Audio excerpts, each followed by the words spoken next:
45 sale li kuçeyan pelavan boyak dike. Welatiyek hafte salê li bajarê Amedê li Kolanê 45 sale pelavan boyak dike. Bi vê karê xwe jî heft zarokên xwe xwedî kiriye û wan daye xwendin. Lê dibêje êdin jiyan zehmet bûye.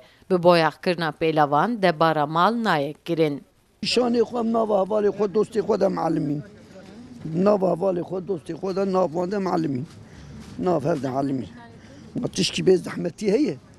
Ya çawa ne zahmet. Valla bela belînin heye 5 hebeyî 10 heb. Xwedê zane ro heye ro tune 1000 bar şikij rehma wîrim. Zarokên heft hebin ha. Torbê ilacê mirê xulamîj dikin. Ama tedayî gaval xwe nener mirê bikeve. Li xistî maka keskî got ji îşê xwe razî ye. Her tîş bo habûye. Bi dû vê tepremê her tîş da zorlamîj bûye. Hayat zor bir gider pırı kazanmak zor. Keski işe faraziye. Boyakkerê pelavan dirojê de dora 10 pelavan boyak dike. Pereyek pirkên bi dest dikeve. Lê dîsa jî ji bo ku ev kar xilas nebe li ber xwe dide.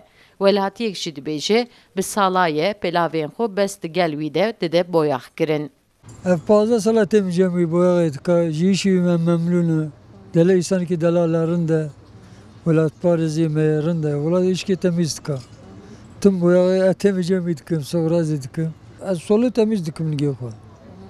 Ji wî ez yani devamlî têm cemî. Bê me Diyarbekir têm cemî boya dikim. Boyakçî heftê salê li aliyekî ji çaya xwe firek vedixwe, bi destên xwe ên lerizî jî firçeyê li ser pelavan ba dike û pelavan dibirqîne.